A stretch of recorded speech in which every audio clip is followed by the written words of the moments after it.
Okey, bismillahirrahmanirrahim. Okey, selamat pagi semua. Pagi.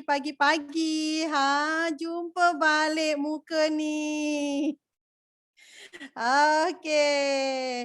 Kita berjumpa lagi minggu lepas hari Selasa tengok muka ni, minggu ni pun tengok muka ni. Selamat pagi semua.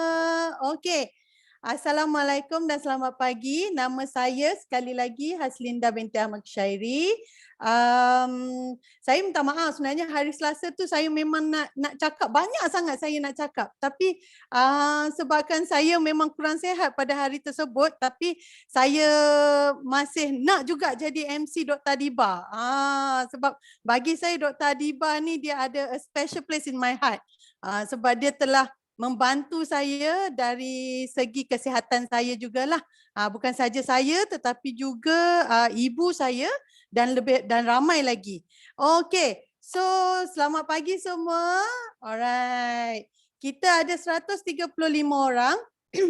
Boleh tak kalau kita WhatsApp sekarang kawan-kawan semua downline, sebab yang pentingnya malam ni kalau boleh memang saya nak 1000 lagi macam hari Selasa hari tu. Tapi yang penting sangat untuk hari ni kita tak ada maknanya tak ada recording di YouTube. Dan paling istimewa hari ni Dr. Adiba bukan seorang diri. Dr. Adiba bawa dia punya roommate sekali. Roommate dia nak tahu siapa? Okey, Dr. Zul. Dr. Zul pun seorang pakar bedah yang sangat saya kagumi. Okey, jadi hari ni saya kalau saya nak berpantun, nanti boring pula pantun yang sama sebab skrip saya tak prepare untuk malam ni. Okey, alright. Jadi, okey, saya mulakan semula. Assalamualaikum dan selamat pagi semua. Saya Haslinda Kyshairi sebagai MC anda untuk malam ini. Okey, sebelum kita bermula, nombor 1, pastikan mikrofon mute sepanjang masa. Okey, dan jangan conteng slide. Sebab setiap apa yang doktor akan share bagi saya, walaupun doktor adalah upline saya, setiap kali sharing dia, setiap minggu, apa yang dia share mesti ada berbeza. Maknanya kalau minggu ni okey, dia share pasal jantung. Okey, daripada jantung tu nanti dia akan dia share bukan benda yang sama. Benda tu akan menjadi benda yang lain. Okey, anda kata kalau untuk hari ni pun sharing dia mesti ada kelainan daripada yang hari Selasa yang kita dah dengar. Okey. Jadi yang ketiga, jika ingin buka kamera, pastikan anda berpakaian sopan. Okey. Janganlah pula nanti dah pukul 9.30 tengok-tengok dah melopong, tertidur pula dekat depan kamera. Okey. Alright. Bismillahirrahmanirrahim. Okey, sedikit tentang speaker yang sangat saya kagumi. Okey, beliau kalau ikutkan di dalam Forever, dia adalah pangkat moyang. Atas saya ialah Kak Lia, atas Kak Lia, lepas tu Kak Su, kemudian Dr. Adiba, kemudian Liana Tan dan Sifu Alex. Okey, jadi tapi semangat Dr. Adiba dengan Dr. Zul ni, saya boleh katakan semangat, walaupun mereka doktor dan kami yang bawah-bawah cucu cicit-cicit ni semua, secara jujur saya cikgu. Saya pula bukan dalam bidang, saya pula bukannya cikgu bio, bukan cikgu sains. Saya cikgu bahasa Melayu. Sebab tu hari tu saya berpantun. Okey. Jadi bila setiap kali doktor akan bercakap dengan kami, dia tahu bahawa kami macam orang macam saya ni lah terutamanya, nak sebut bab-bab terms kesihatan ni memang berbelit lidah. Jadi doktor akan cuba untuk simplifykan benda tu untuk kami faham. Macam tu. Alright. Jadi beliau adalah Dr. Adiba, okey, Dr. Adiba Alawiyah binti Haji Abdul Razak. Kita semua dah kenal dah, dia dah famous dah hari Selasa hari tu. Okey. Berusia 49 tahun dan mempunyai 5 orang anak di antara usia 12 ke 24 tahun. Suami beliau, Dr. Zul, merupakan seorang pakar bedah di salah sebuah hospital di Johor Bahru. Okey, Dr. Adiba merupakan lepasan salah sebuah universiti tempatan dan postgraduate study dalam bidang medical psychology dari Royal College of Surgeons di Dublin, Ireland. Alright. Dr. Adiba pernah bekerja di beberapa buah hospital dalam bidang surgery, sakit puan dan medicine. Yang inilah yang saya berbelit sikit saya nak cakap ni. Bidang penyelidikan beliau sebelum ini adalah di dalam bidang hormones dan vasoconstriction. Ataupun vasodilatation effect. Okey. Kini Dr. Adiba membuat freelance dan juga business owner yang terlibat dalam banyak program kebajikan dan NGO di seluruh Malaysia. Okey, memang saya tahu semua orang tak sabar dah ni. Dah lepas daripada, mesti semua tertanya, lepas daripada hari Selasa, Selasa, Rabu, Khamis, Jumaat, Sabtu, Ahad, 5 hari. Dr. Adiba lagi, apa yang dia nak share? Yang pertama, saya nak pastikan semua ada buku nota. Pastikan ada buku nota untuk catatan, penting. Okey, dan jangan tidur. Pastikan anda mendengar hingga ke akhirnya. Okey, so saya ingin mempersilakan Dr. Adiba untuk sharing beliau malam ini. Dipersilakan, Doktor. Okey, Assalamualaikum warahmatullahi taala wabarakatuh. Selamat pagi semua. Thank you Linda. Actually Linda ni saya panggil Kajol je. Boleh kita panggil Kajol Cantik tak Linda? Cantik kan? Okey, Rabbi shrah li sadri wa yassir li amri wahlul 'uqdatam min lisani yafqahul qawli. Clear tak suara saya? Tu je nak tanya dulu sebab kadang-kadang saya punya mic ni dia ada yang adjust volume dia. Okey, clear Alhamdulillah. Okey. So pertamanya terima kasih kepada Datuk Desmond dengan Datin Grace.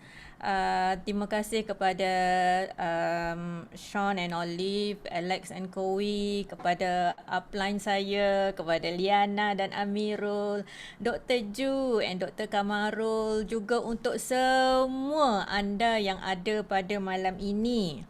Okey, sebenarnya nak bagi tahu satu rahsia ni, saya ni nervous sebenarnya. Sebab first time ni nak cakap yang bukan berkenaan dengan kesihatan Malam ni saya nak cakap something else sebab Alex permintaan khusus daripada Alex ni.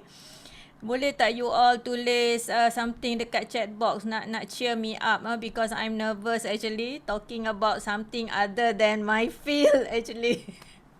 Okey, tapi tak apa sebab nampak muka Calita dah happy sikit dah, Cha. Hai. Okay, so it's okay. Thank you sekali lagi. Malam ni sebenarnya, okay, thank you. Go, Dr. Adiba. Okay, malam ni sebenarnya kita nak bincang satu topik yang santai je.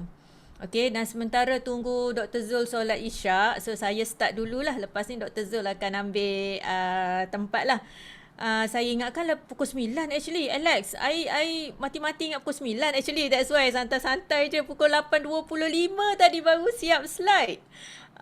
So mula-mula bila Alex approach, saya ingat just nak santai, just nak borak-borak, nak cakap gitu je. Tapi bagi saya personally, saya kata saya ni jenis sanguine. Tahu tak, sanguine ni jenis yang orang dia fikir nak buat tu, nak buat ni, dan saya melankolik, saya nak buat apa-apa, saya nak susun dulu. So saya kata kalau saya bercakap gitu je pok-pek nanti takut tak ada isi kan, you all balik tangan kosong. So tak best lah kan gitu.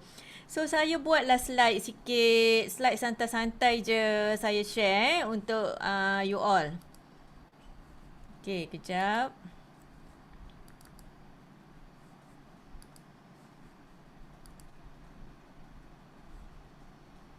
Okay. Nampak ke slide? Nampak tak Alex? Nampak Okay, sekejap. Sekejap tengah loading.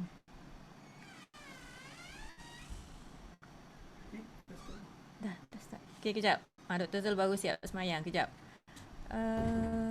You all nampak ke slide ni? Macam mana saya nak ni? Nampak. Nampak slide ni? Kejap. Okay. Oh, I tak boleh nak next lah, Alex. How to go next? Sekejap. You You open. dah buat I co-host tak? I dah buat you co-host lah. Oh, okay. Dah. Okay. Yes. Okay. Okay, sorry. Thank you. Okay. Start dulu Okay. Malam ni sebenarnya kita just nak santai saja, tapi for me kalau boleh kita nak spend masa lebih kurang dalam sejam ni untuk santai yang ada ilmu lah, bukan saja-saja santai borak-borak kosong That's why I letak tajuk dia santai ilmiah. Maknanya at least walaupun sikit, sebab saya rasa saya macam tak layak nak share benda-benda gini sebab saya rasa ramai lagi orang-orang hebat dekat sana sehebat Datuk Desmond Yuslida semua Juraida, geng-geng yang hebat lah, Sean, Olive, semua ni orang hebat. Jadi saya rasa saya dengan Dr. Zul ni kita orang cuma share sekelumit ilmu je yang hopefully kalau you all boleh ambil benefit, ambil lah manfaat dia tu. Tapi kalau ada sesuatu yang rasanya macam silap ke ataupun tak kena dekat mana-mana, tolak tepi kita share sama-sama malam ni. Okey. Sekejap. Okey. So sebelum saya mulakan discussion kita malam ni, saya just nak bagi satu cerita lah. You all nak dengar cerita tak? Cerita ni adalah tentang kisah suami isteri, okay, dengan jiran sebelah rumah. Dengar pada tajuk cerita ni, saya tak tahulah apa yang ada dalam fikiran you all Okay, ada sepasang suami isteri ni, tiap-tiap pagi dia akan minum, dia akan breakfast sama.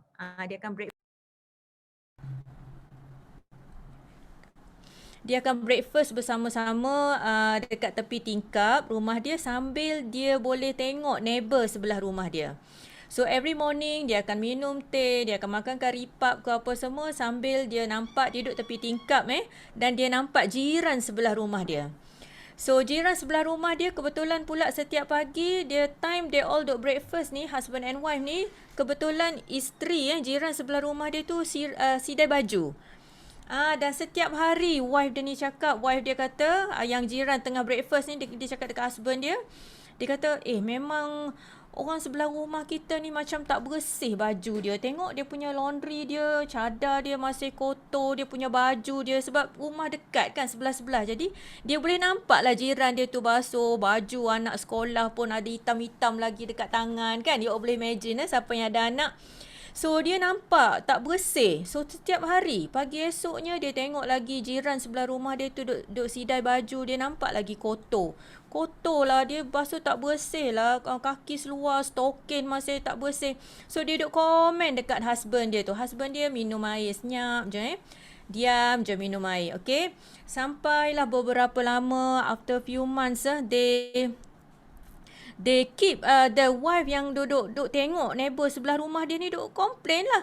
Memang anak ramai siapa yang ada anak ramai dia faham basuh baju tak bersih lah, cadar tak bersih lah, towel tak bersih. Tiap-tiap hari dia duk complain pasal laundry jiran sebelah rumah dia. Okay, one fine day, ada satu hari tu dia bangun pagi and then masa they all duduk breakfast tu, tiba-tiba wife dia ni tengok jiran sebelah rumah dia tu basuh.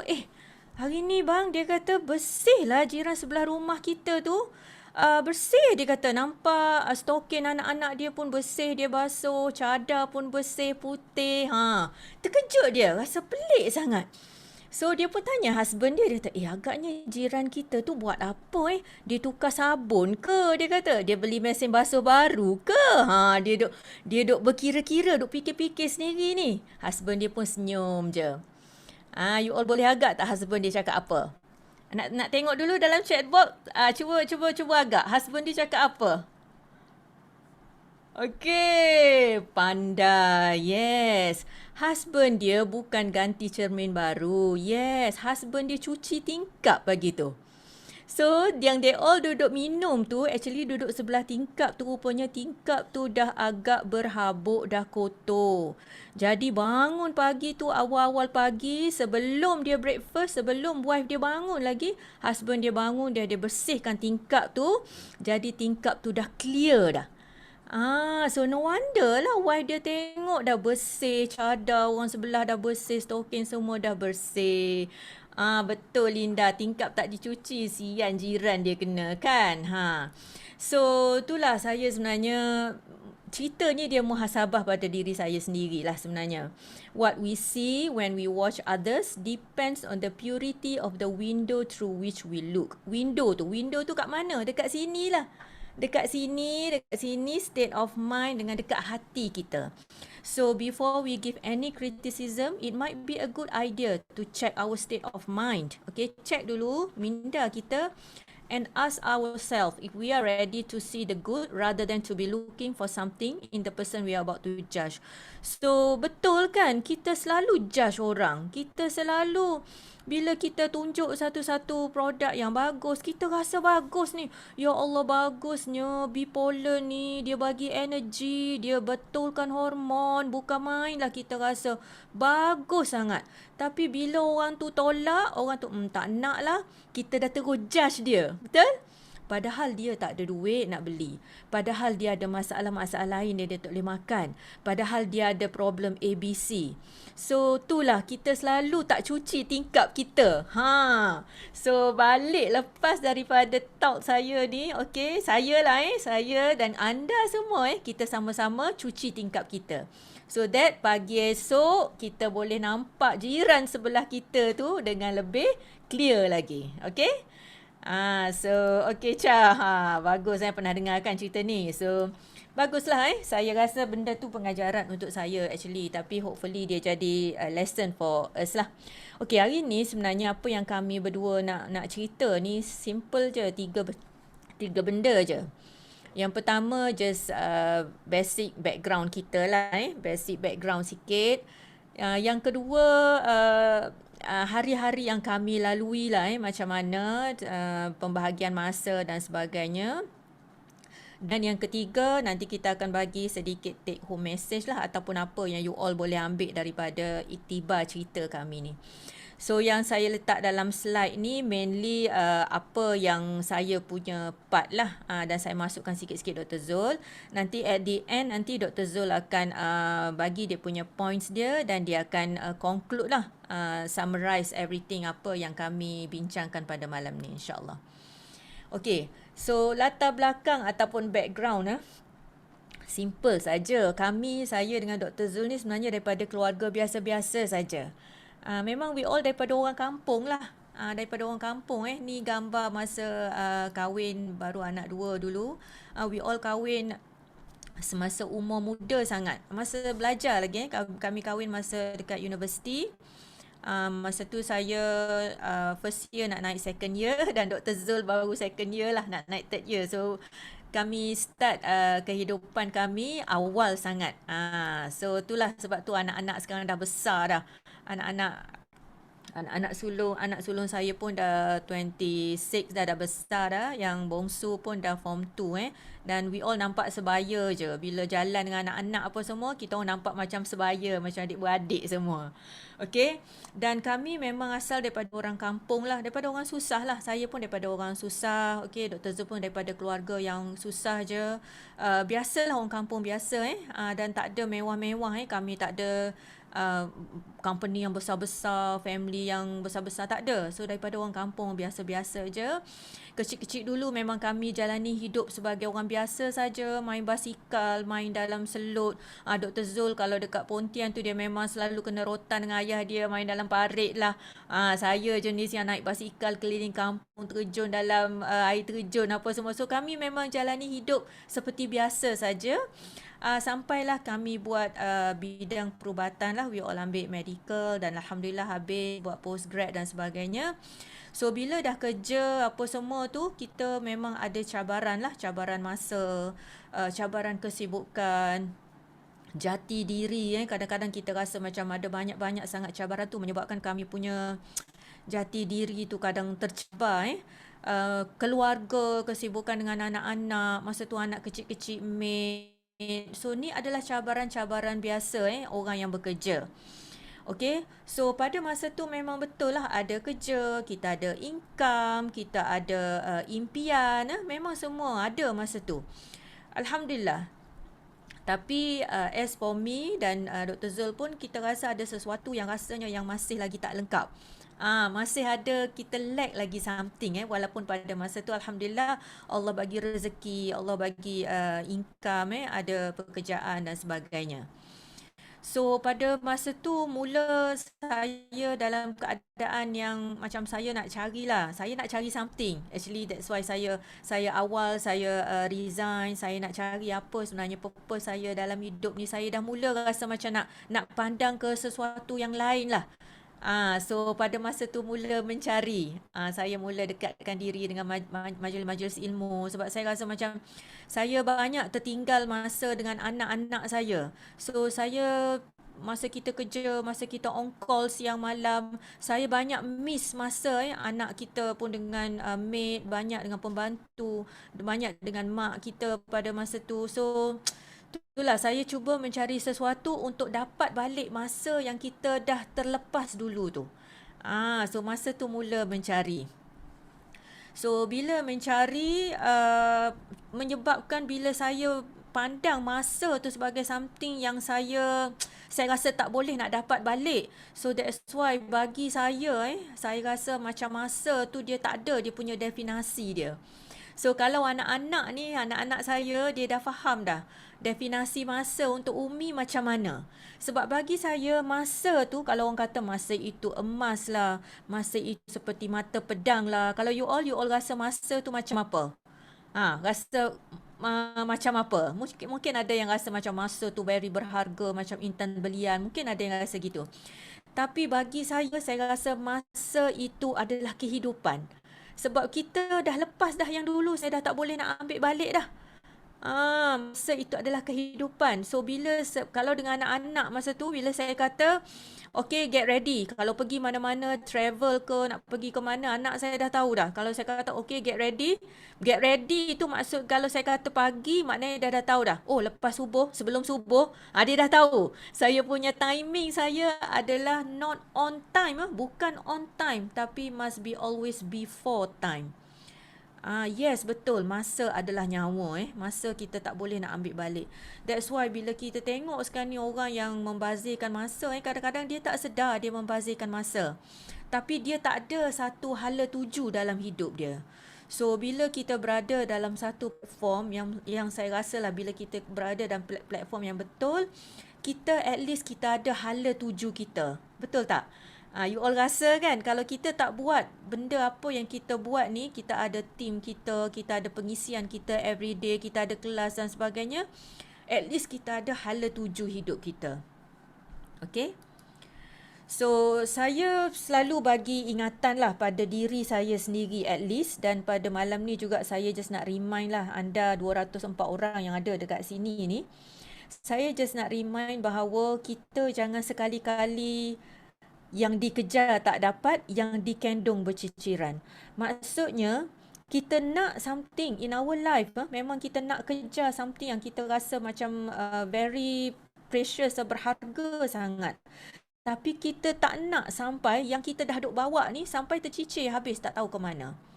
So 3 benda ni adalah priority. Yang pertama is family. Apa-apa jua pun family is number 1. Yang kedua is health. Dan yang ketiga adalah me time ataupun spiritual kita. So walau sesibuk mana kita dengan appointment pun, walau sesibuk mana kita nak post barang ke, walau sesibuk mana kita nak submit order, sesibuk mana kita nak jumpa orang, tapi family masih lagi nombor 1. Okay, yang ni yang penting. So lepas ni saya akan tunjuk beberapa tips lah yang saya rasa anda semua lagi expert dari saya sebenarnya, tapi saya just share supaya kita boleh kalau ada yang terlebih terkurang tu, kita boleh baiki sama-sama insya-Allah. Okay? So saya suka bila kita berada dalam platform ni. Mula-mula saya sejak beberapa tahun lepas, saya tak berapa kenal sangat sistem pembelajaran dalam under Datuk Desmond, under Datin Grace, BO 9333. Tapi selepas beberapa kali Liana ajak pergi ke meeting dan sebagainya, barulah saya nampak sebenarnya, oh ni sistem dia. Sebab kalau dulu kami memang amat sibuk, tak sempat nak follow program apa semua. So kita just kadang-kadang tu just tengok je apa yang leader dah bagi. So bila saya tengok balik sistem ni BO9333 ni, we have to be grateful lah. Kita kena rasa syukur sangat sebab kita ada satu sistem. So dan sistem ni yang saya rasa yang Datuk Desmond, yang Sifu dah letak ni adalah yang actually one of the best lah sebab dia adalah holistik. Saya selalu cakap dia adalah holistik. Maknanya dia bukan merangkumi secara material saja, pembelajaran secara material, tetapi dia holistik, meliputi juga pembelajaran secara spiritual. Maknanya bila saya tengok contohnya tentang tadi punya sharing yang Datuk Desmond buat saya rasa macam ya Allah, Masya Allah, dekat mana lagi nak cari So benda ni adalah very holistic and it is actually beyond boundaries. Faham tak? Beyond boundaries. Maknanya dia melangkaui jantina, melangkaui agama, melangkaui bangsa, melangkaui education level, dia melangkaui status. So, nampak tak benda ni? Saya rasa macam, ya Allah, kalau kita tak guna lagi peluang ni, it's very useless lah. Memang kita memang tak nampak lah, buta lah rasanya hati kita. Nauzubillah min zalik. So, pembelajaran yang saya refer dalam sistem ni adalah pembelajaran yang berterusan. Dan dia tak boleh dari masa ke semasa, walaupun saya tak sempat selalu nak masuk dalam live Zoom dan sebagainya, tapi bila ada recording dan sebagainya, saya dengan Dr. Zul akan sentiasa cari peluang untuk dengar balik dan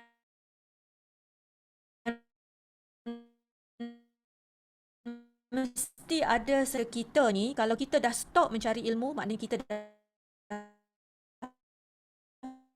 mati bukan mati tak ada nyawa, tapi mati in terms of spiritual kita, spirit kita dah mati. Orang dah mati memang dia kaku keras kan, dah tak boleh buat apa-apa. Sama juga kalau kita stop kita punya perjalanan, kita mencari ilmu, maknanya kita dah mati dekat situ.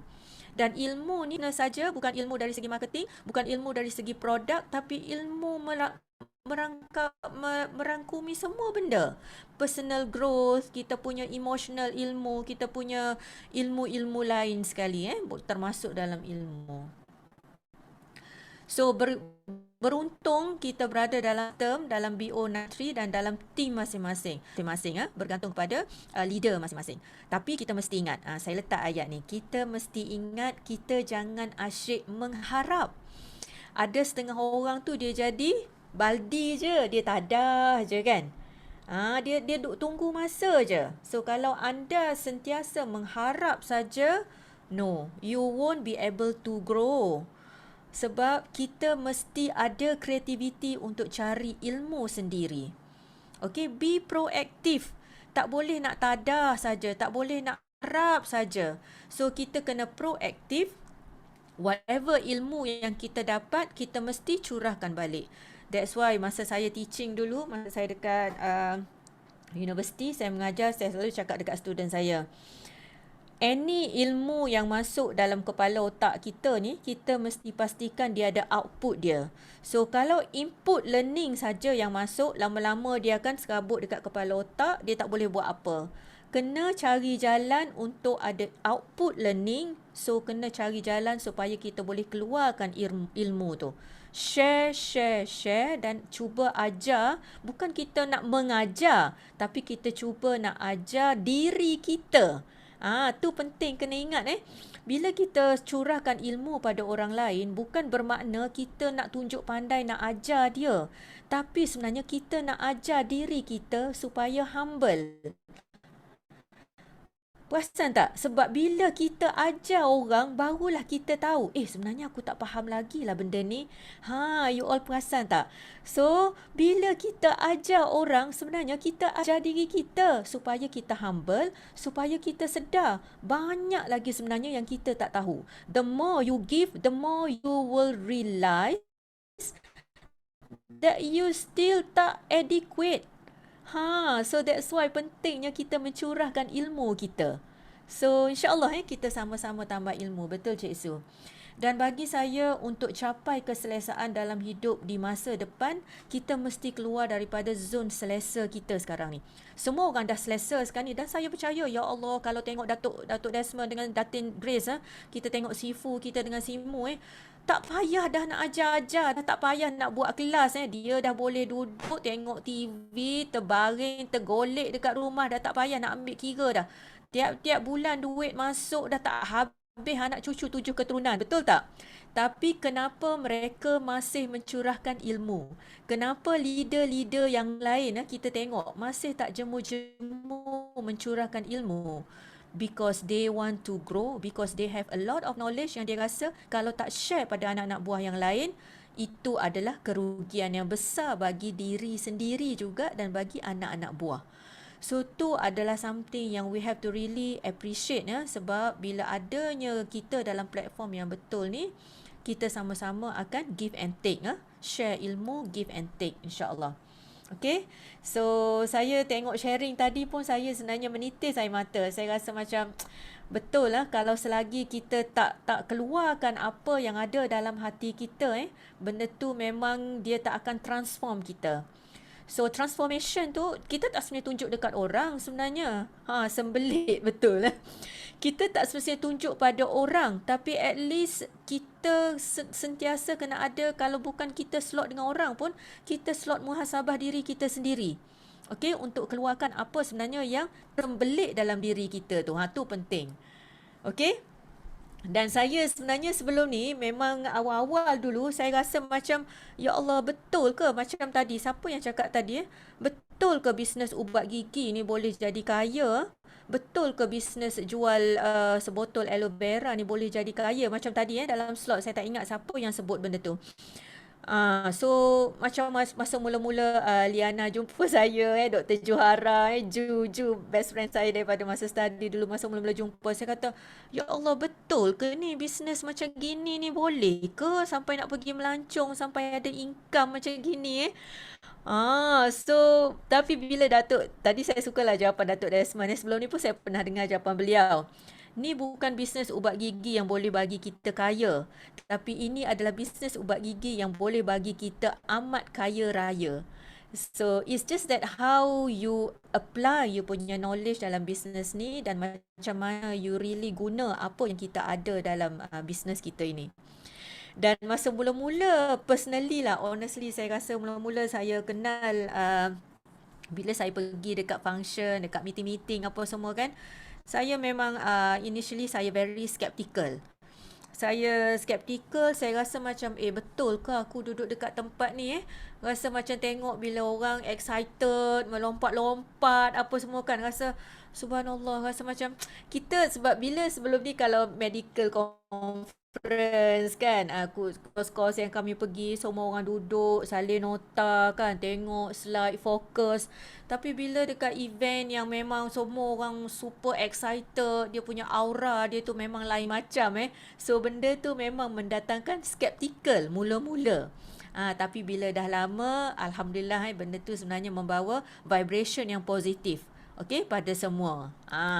So kalau siapa yang dekat sini yang mula-mula baru pergi talk-talk ataupun event-event yang kita buat so jangan terkejut sebab saya sendiri dulu pun memang terkejut juga. So lama-lama insya-Allah kita adapt dengan the positive vibration tu.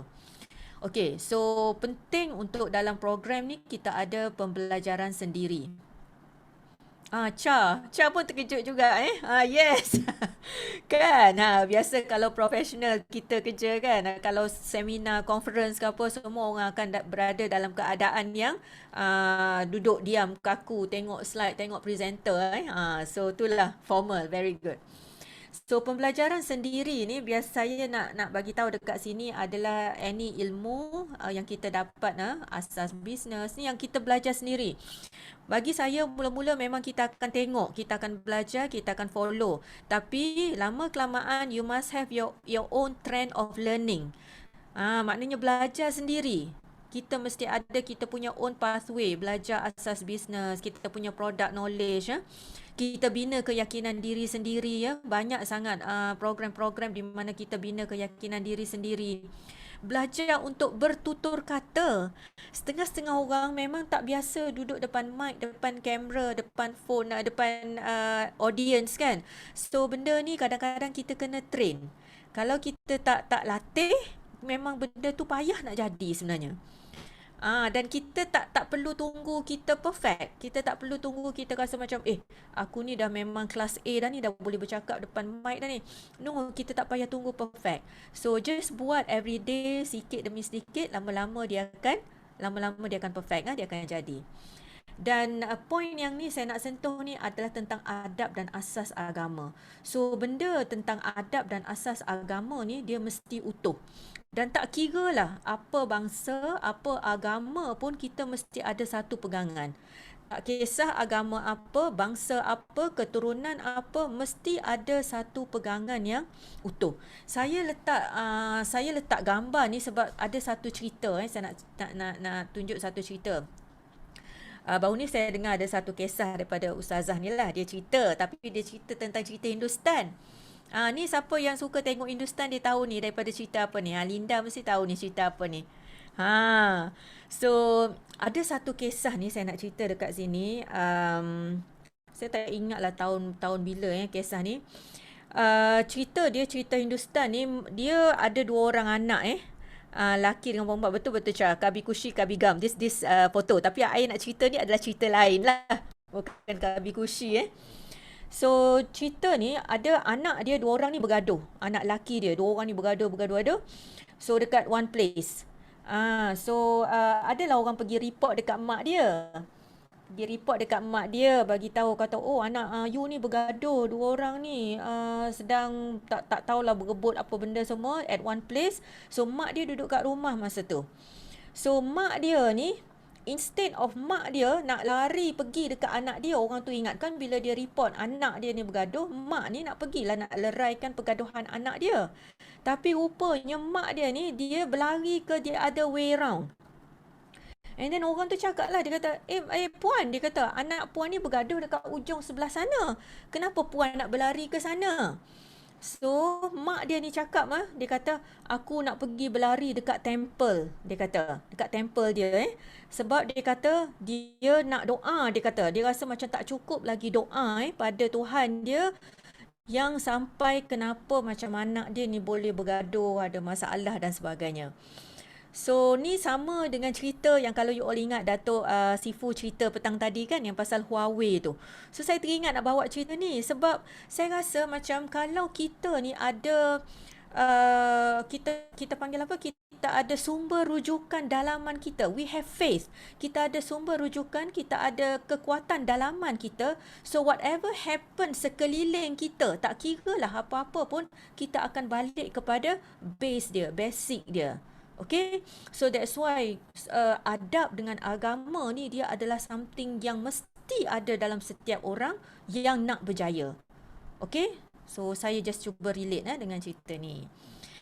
Okay, sikit lagi saya just nak tambah Ni adalah part yang saya nak kita muhasabah diri kita. So apa yang dalam bisnes ni, actually apa yang kami buat, actually kita tengok apa KPI kita. So personally for me, bagi saya, kalau daripada awal pagi hingga malam tu, biasanya kita ada aktiviti rutin masing-masing.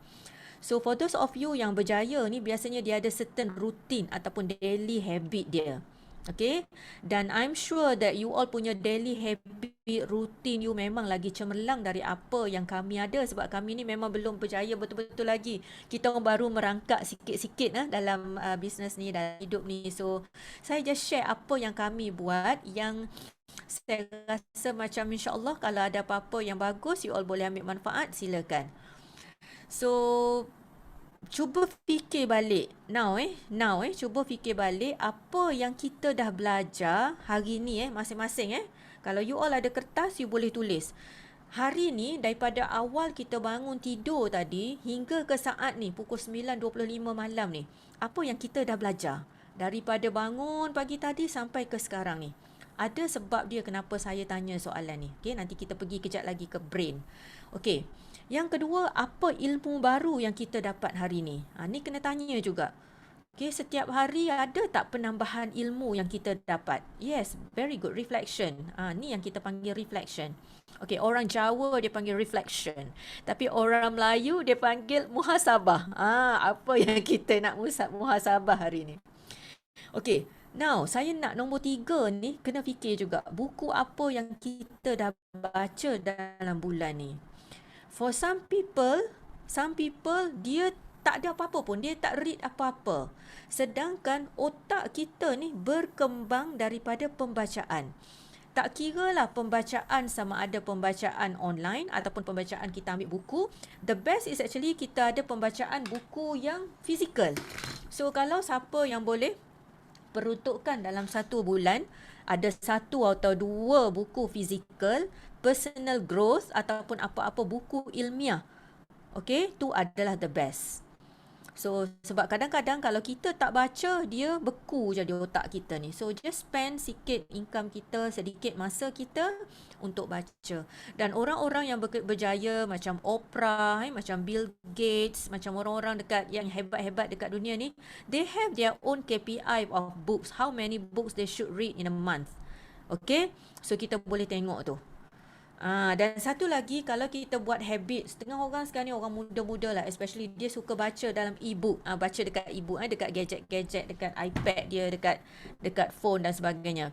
So kena careful bila kita baca banyak dekat gadget, make sure kita sentiasa ada kita punya protection, contohnya blue light filter ke, kita punya masa untuk restkan mata kita, sebab benda ni boleh masuk ke mata kita and then boleh menyebabkan some damage pada kita punya struktur mata. Kalau terlalu lama lah kita spend masa dengan gadget, phone dan sebagainya. Okay, next. Tanya juga, berapa orang yang kita bantu hari ni? So, for some people, dia tak kisah dia jumpa orang ke tak, dia call orang ke tak hari ni. So, kalau kita nak grow, at least dalam 1 hari, you have to call somebody ataupun you have to meet somebody. Tak kira lah jumpa orang di alam maya, tapi musim PKP ni tak boleh jumpa offline lah, kena jumpa online. So tu adalah KPI kita, tak kisahlah. Katakan you nak achieve apa, you nak achieve manager, so you target berapa yang you nak tunjuk, berapa orang yang you nak jumpa. So benda tu dah kena ada secara clear dalam kita punya diary kita. Okay, berapa orang yang kita nak jumpa, call untuk share kebaikan produk ataupun bisnes, ataupun berapa orang yang kita just nak jumpa, call ataupun just bertanya khabar. Sebab kadang-kadang benda ni lah yang akan initiate balik kita punya persahabatan kita, ukhuwah kita, dan boleh jadi prospek baru, kawan baru dan sebagainya. Okay, macam-macam cara lah kreativiti masing-masing. Okay, so saya just nak tunjuk ni, sebenarnya tak boleh nak tunjuk animation dia jadi gini je. Okay, tak apalah Alex, saya buat animation actually ni tak boleh. So, saya just nak tunjuk dekat sini adalah apa sebenarnya yang kita belajar everyday. So, dekat belakang ni saya just tunjuk apa actually yang ada dalam phone saya. So, macam-macam yang kita download Setiap orang dia boleh tahu dia punya cara pembelajaran dia dengan tengok gadget dia. Apa yang ada dalam phone dia, apa yang ada dalam iPad dia, apa yang ada dalam laptop dia. Adakah movie semata-mata, adakah gosip-gosip video-video hiburan semata-mata, ataupun adakah benda-benda ilmiah. So benda ni akan memberi impact kepada kita punya personal growth, okay, as a person and also dalam business juga. So penting ni. And nampak HIIT workout, betul? Ada HIIT workout. So saya biasanya memang akan ada dalam phone saya, sentiasa everyday pergi ke mana-mana. And for your information actually rumah kami ni actually ada 4 ke 5 TV. Saya pun dah tak ingat dah. Ada 4 atau 5 buah TV, tapi kami tak pernah on TV tu untuk cerita-cerita dalam TV, faham tak? Dan saya, anak-anak semua, kita orang tak tahu apa sebenarnya cerita dekat TV. Sinetron ke apa ke, sebab we all, even anak-anak pun tak ada nak buka TV, nak tengok movie ke apa ke, unless kami tengok sama-sama. Contohnya kita ada, contohnya okey malam ni jom kita tengok movie ABC contohnya, nak tengok satu-satu movie. Ataupun jom kita tengok contoh movie baru Luka. Siapa dah tengok cerita Luka? Luca. So kita just spend masa depan TV untuk benda-benda yang ada manfaat secara berkeluarga. Maknanya tak ada nak spend masa membazir masa duduk boleh. Saya tak kata tengok TV salah jangan sini yang salah sangka pula. Akan viral pula Dr. Adibah kata jangan tengok TV. Aduh. So saya kata boleh nak tengok TV boleh, tapi biar ada benda-benda yang bermanfaat yang boleh kita bawa sebagai benefit dalam kita punya hidup everyday. So masa dulu, anak-anak kecil dulu, masa saya ada pembantu, bila pembantu selalu tengok sinetron, memanglah kadang-kadang anak-anak ni tompang sekali apa semua kan masa kecil-kecil, tapi still kita control masa. So that's why kalau ada TV pun kami akan letak satu TV kecil dekat bilik bibik, dekat bilik maid, jadi dia akan boleh tengok dia own channel dia tanpa kita ganggu. Tapi kalau untuk kami semua, kami make sure setiap orang ada dia punya own movie dia. Maksud saya, katakan anak yang ni dia punya follow ceramah mana. Saya ada follow yang mana. Dr. Zul dia tengok yang movie-movie yang macam mana. YouTube yang archery ke apa semua, dia punya own. So benda ni adalah benda yang kita kena plan. Dan kita tak boleh nak bawa, nak biarkan dia berlalu. Sebab for your information, saya pernah dengar salah seorang penceramah dia cakap hidup kita ni adalah seperti touch and go. Kalau you all perasan hidup kita seperti touch and go. Maknanya kalau kita tak berhati-hati, masa tu akan berlalu gitu je. Kita touch, go, pergi je. Sentuh je. Maknanya tak ada apa-apa yang signifikan. Unless you really give an effort untuk ambil benefit daripada setiap event yang berlaku dalam hidup kita. Okay, so that's why kena ada planning. Dan salah satu channel dekat YouTube yang saya paling suka, saya follow actually, Hamizah Hamdan. Tahniah sangat Mizah. Kami memang personally bagi saya lah, saya banyak download YouTube Mizah belajar yang basic sebab saya tak ada basic business saya tak ada basic marketing yang strong macam Mizah, macam Najah dan sebagainya.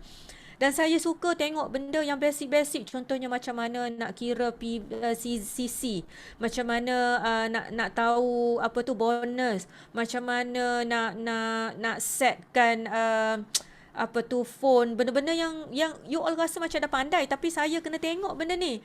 Sebab saya rasa benda ni yang Miza ajar, yang Najah semua dalam dia punya Al-Ujab Circle punya YouTube ni, ya Allah banyak sangat membantu kami especially saya yang zero dari segi marketing, business dan sebagainya.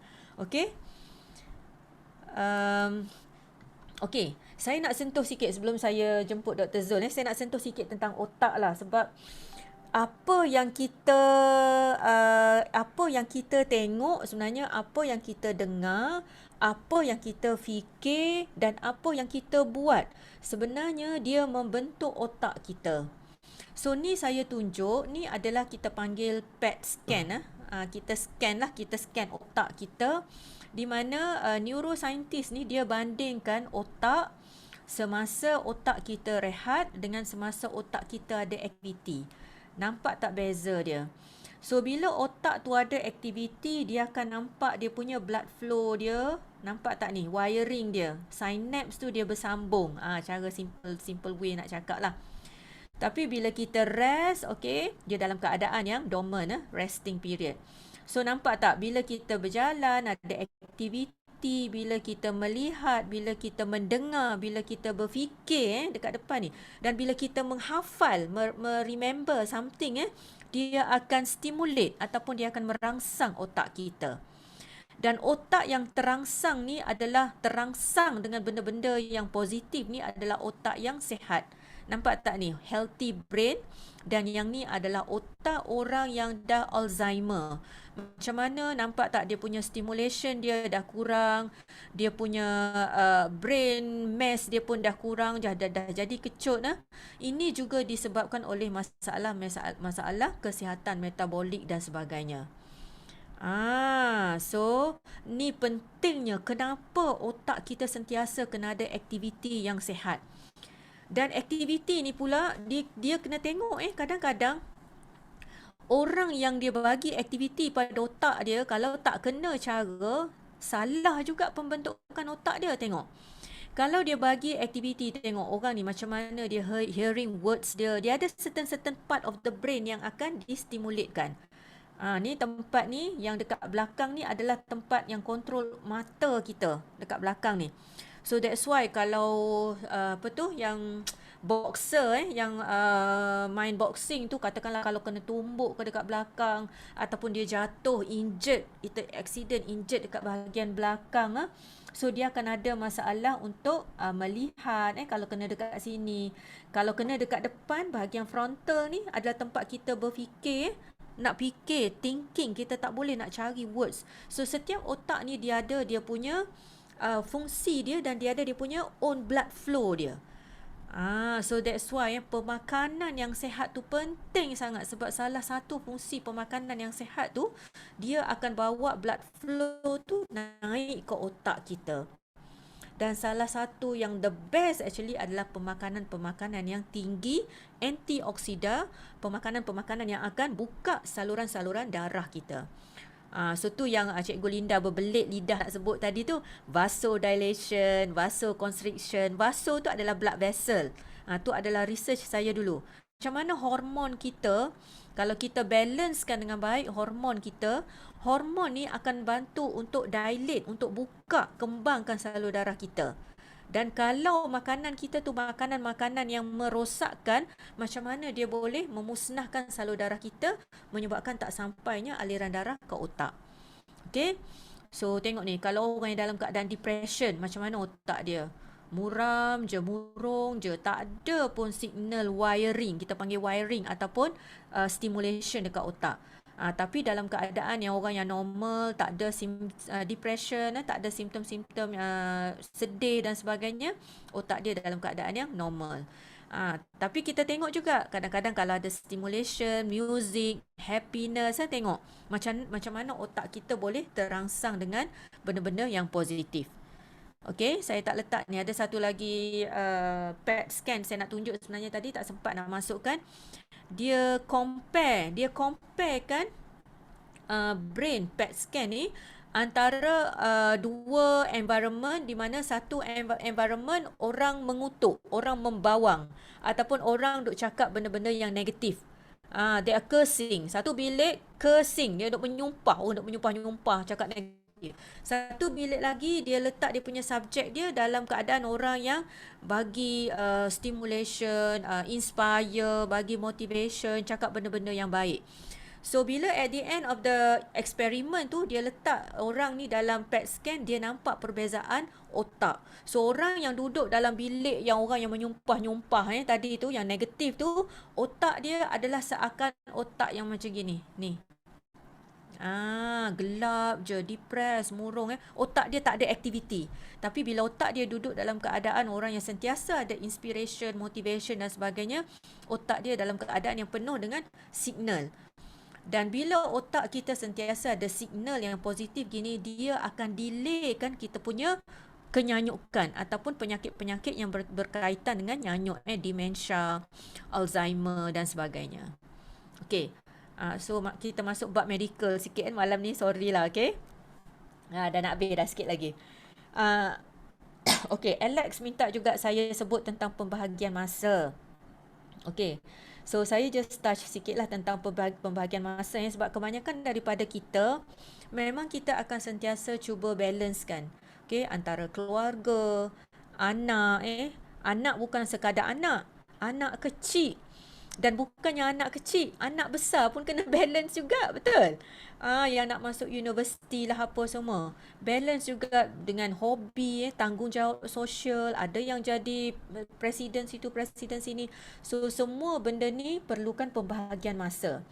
So as for me personally, bagi saya, kita simplify hidup ni. Walaupun saya ni seorang yang selalu fikir banyak juga nak buat tu, nak buat ni apa semua, tapi selagi saya boleh, saya akan cuba simplifykan hidup kita ni. This is what we should do lah.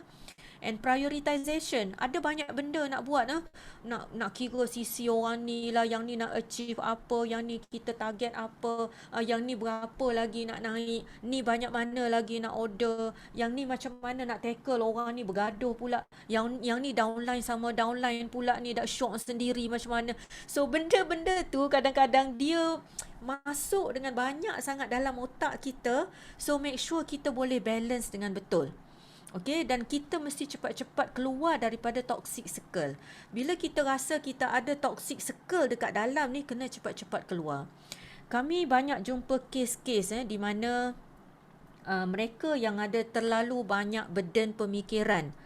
Dia ada banyak beban pemikiran dan dia tak ada way out. Maknanya dia tak ada jalan keluar yang positif. Dia ada jalan keluar, tapi jalan keluar dia jalan keluar yang negatif dan jalan keluar yang tak membina. So orang yang gini, bila dia ada banyak burden, dia high achiever sangat, yang sampai kadang-kadang tu terlalu impossible. That's why bila kita nak letak goal, yes boleh letak goal yang tinggi, tapi kita letak goal yang tinggi dengan strategi, boleh. Tapi ni kalau you just letak goal yang tinggi tapi you tak ada strategi, you tak ada group, you tak ada team nak discuss dan sebagainya, so benda tu lah yang kadang-kadangnya jadi burden.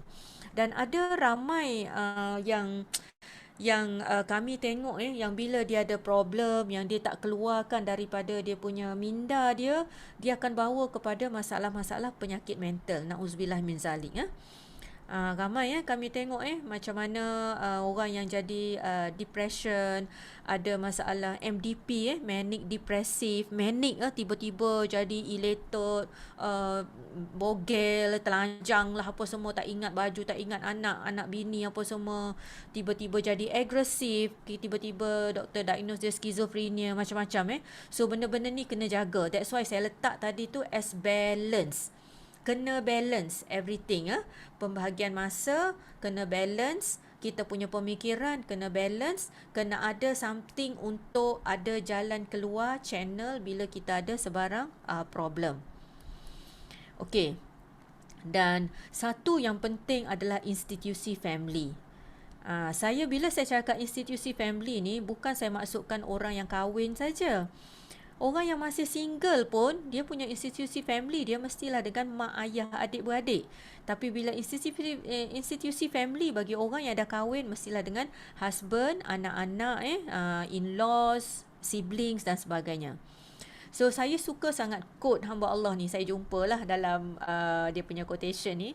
Salah satu rezeki terbesar dalam hidup I yang I selalu terlepas pandang is growing up in a happy family. We may not be happy all the time. Betul kan? Kita selalu bergaduh adik-beradik. Orang Kelantan kata balah sama but we will always have each other. At least kita sentiasa ada walaupun kita tak sentiasa happy. And I think the worst thing that could happen to someone is growing in a broken family. So bagi anda yang ada dekat dalam majlis kita ni, kalau ada anda yang dalam broken family sekarang ni, so kita sama-sama doakan moga-moga anda diberi kekuatan. Okay. Dan family foundation dia adalah penting sebab dia adalah satu asas yang utama dalam pembinaan bisnes yang berjaya. Okay. Next. Okay. Business is all about relationship. How well you build them determines how well they build the business. Betul. So apa yang saya nak letak dekat sini adalah relationship. Apa yang kita buat ni, business, tak kira lah business apa-apa pun, tapi especially business apa yang kita buat now ni adalah mengenai relationship, berhubungan. Dan perhubungan antara kita dengan customer, kita dengan clients, dengan prospect, dengan downlines, dengan uplines tu, dia mesti start dengan dua ni. So all the relationship dekat sini, dia start dengan dua yang dekat sini. Iaitu yang pertama, relationship dengan diri kita sendiri. Dan yang kedua, relationship dengan family. So kalau dua ni kukuh, barulah kita punya relationship dalam kita punya business organisation kita, insya-Allah kukuh. Saya suka dengar, kalau tak silap saya, Olive ke Bell pernah bagi dalam salah satu talk, they all dulu, saya pernah ada satu recording saya dengar. Saya sebel kot, pernah bagi tahu, pernah sebut, dia kata whatever happen dekat rumah, you bergaduh ke, you marah ke, you naik angin ke, apa-apa emosi pun you ada dekat rumah, jangan sekali-kali bawa keluar rumah. Memang susah sebenarnya, especially bagi orang yang ada hormon kewanitaan. Sebab memang semula jadi, Allah jadikan hormon wanita ni adalah hormon yang kaya dengan berbagai emosi. Betul tak? Orang lelaki dia tak kisah. Kadang-kadang orang lelaki ni kita panggil dia mask-like appearance. Dia punya muka dia tu selamba je, relax je. Dia sedih ke, dia tak sedih ke, dia happy ke, dia tak happy, muka dia selamba je. Orang lelaki kan. Tapi ada juga orang lelaki yang emotional. Tapi majority orang perempuan kalau apa-apa jadi dekat rumah dia nak keluar tu, ya Allah, beratnya hati, baru lepas bergaduh, baru lepas marah dekat anak, baru lepas frust, sebab macam-macam lah. So that's why saya ingat Bell ataupun Olive cakap, dia kata once nak keluar rumah, nak jumpa dengan somebody, just letak kemas-kemas emosi kita tu masuk dalam poket, masuk dalam handbag. So benda ni penting. Saya selalu ingatkan diri saya, sebab saya pun jenis yang banyak emosi sebenarnya. Siapa yang kenal saya selalu banyak emosi. Tapi yelah, bila dah sampai satu tahap, okay, kita akan rasa bahawa hidup ni cuma sekejap saja. Hidup kita sekejap je. Sebenarnya hidup kita ni satu saat je. So kalau kita follow kita punya emosi kita tu, kita tak tahu apa akan jadi in future. Kan? Okay, life is short, so be happy. Betul sangat. Okay. Next. Okay. So, ni dah slide 1, 2 yang last ni. Saya dah nak habis. Apa yang kita buat everyday. Tadi ada orang tanya macam mana kalau kita tak confident nak sharing. Saya tengok tadi dalam chat box, dalam chat box ada yang tanya tadi. So sebenarnya benda tu memerlukan kita punya kekuatan dalaman dan kita punya self affirmation. Sebab nak sharing ni, dia bukannya sekadar di mulut, dia bukannya sekadar di bibir bila kita nak sharing dengan orang. Tapi sharing tu sebenarnya dia daripada dalaman. So kalau kita tak kuat hati kita, mulut kita tak boleh nak berkata-kata. Walaupun kita selama ni jenis yang popek banyak mulut, tapi kalau hati kita tak kuat, hati kita tak ada some affirmation yang betul-betul kenapa kita nak, mulut kita memang akan keluh bila kita berhadapan nak sharing. Saya rasa ramai yang setuju ni. Okay, yes, sincerity. Kita share dengan ikhlas, jadi orang dia akan nampak. Sebab bila kita share daripada hati kita, orang akan nampak benda ni tak fake. Fake, tahu? So bila kita share, kita kata, oh, contohnya saya selalu cakap, makanlah pemakanan yang sihat. Saya kata, saya. Tapi tengok-tengok perut saya buncit. Macam mana agaknya rasa? Oh, saya memang tak jaga. Orang tu dalam hati dia, Dr. Tadibah ni cakap je, tapi dia sendiri tak jaga. Perut dia buncit. Kulit dia penuh jeragat kulit. So, bila kita ikhlas, maknanya we walk the talk. Kita cakap makan makanan sihat. Kita cakap orang suruh jaga kesihatan. Tapi kita yang kena buat dulu. Kita yang kena praktiskan dulu. Barulah orang nampak, oh betul lah dia cerita tu dengan secara yang ikhlas. Dia sincere, dia tak fake dan dia memang honest. Tu penting.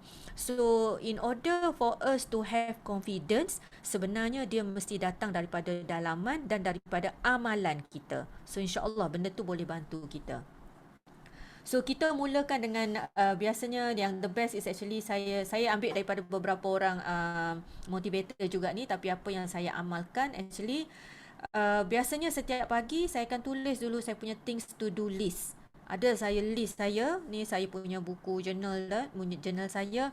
Dan saya akan tulis apa yang saya bersyukur. Tulislah. Dan apa yang kita syukur tu, kita punya things to do list tu 1, 2, 3, 4, 5 sampai 10 dah. Nak jumpa ni lah, nak buat tu lah, nak hantar ni, bla bla bla. And then list kita grateful ataupun kesyukuran kita tu, kita kena tulis dalam bentuk future tense ataupun apa yang kita dapat. Contohnya tadi masa Datuk punya sesi tadi ramai yang bagi keluarkan sembelit masing-masing nak achieve CBM, nak achieve manager, nak achieve bla bla bla. So tulis dalam bentuk yang memang kita tulis dalam bentuk future tense, tapi ayat tu adalah ayat yang kita sudah capai. Contohnya, oh aku bersyukur aku adalah seorang CBM bla bla bla. Tulis future tense, benda tu belum jadi lagi, tapi kita sort of benda tu kita dah dapat. Faham tak? Okay, so dan benda ni bila kita tulis tu dia akan jadi doa. Datuk Fadilah Kamsah, saya pernah ingat dia pernah bagi satu talk. Datuk Fadilah Kamsah dia pernah kata apa yang kita keluarkan, apa yang kita tulis, jika ada emosi dan penghayatan dia akan jadi doa. Walaupun kita mungkin tak terniat nak doa, tapi benda tu automatically akan jadi doa. Okay, and then kita mulakan dengan servis pada diri kita ni, maknanya pagi-pagi kita ada spiritual habit kita, tak kira lah agama apa. So kalau orang Islam, dia ada solat subuh dia ada tahajud dia ada yasin dia, dan dia ada servis kepada kesihatan dia. Contohnya dia ada own workout dia ke apa ke, tu servis pada diri sendiri. And then barulah servis kepada yang lain-lain ni. And then settlekan. Sekarang ni musim PDPR, mungkin settlekan anak-anak tuition PDPR dan sebagainya. And then 1-2 jam masa untuk WhatsApp clients, kalau ada consultation. Kalau yang pergi kerja, masuk kerja. Tapi kalau yang full time ni mungkin dia ada masa untuk online coaching dia, ada online classes dia, untuk buat phone calls, untuk keluarkan balik name list dan sebagainya. Okay, dan settlekan postage, courier, delivery, semualah nak masuk, nak shopping dalam Forever to You apps, groceries, apa semua benda-benda tu kita buat. Settlekan. So ada list 1, 2, 3, 4, 5. Bagi saya, kadang-kadang kalau saya tak tulis macam list gini, kadang-kadang saya akan lost.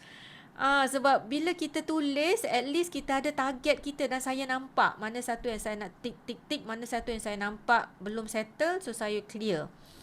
So prepare light lunch, heavy dinner, okay, ataupun kalau tak sempat beli makanan. So biasanya kalau personally bagi kami, biasa kita buat 1 meal a day. 1 meal a day maknanya 1 meal a day maknanya kita makan besar satu hari, tapi yang tengah hari tu mungkin ada light lunch, mungkin anak-anak just sandwich ke, ataupun dia all ada dia own bubur dia sikit ke, makan buah. So ni adalah masing-masing punya family. Dan bagi saya ada pembantu dekat rumah, Alhamdulillah. Dan pembantu tu dia prepare kan barang-barang yang perlu. Tapi masak, kalau saya balik memang saya yang akan masak. Okay, dekat rumah insyaAllah. Betul Nani. Kita tulis apa yang Allah dah plan untuk kita, betul. Planning, okay, team activity, ada one punya downline session. Okay, ni bergantung dan ni mesti ada everyday. Mesti ada planning, mesti ada team activity. Weekly, mesti ada daily, weekly, monthly. Yang ni kita akan plan dengan team. And number 8 ni kena ingat, family fundamentals. Family fundamentals ni saya tulis ini adalah asas yang mesti ada dalam family.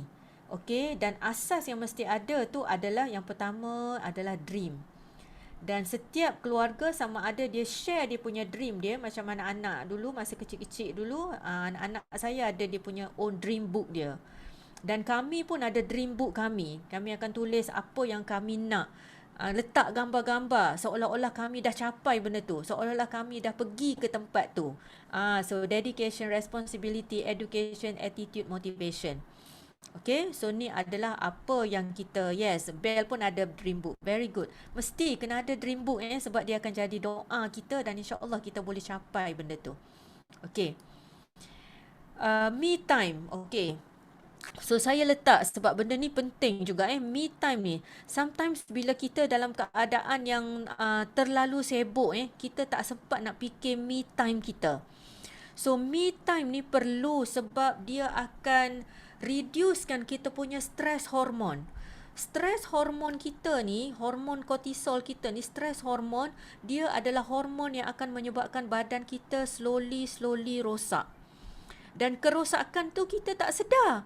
Sebab kerosakan tu berlaku dalaman dalam salur darah, dalam saraf, dekat hati, dekat jantung, dekat kidney. Kita tak sedar. So kalau kita tak ada kita punya me time yang sesuai dengan kita punya own personality, benda ni akan jadi burden pada kita. So saya nak anda mulai daripada sekarang.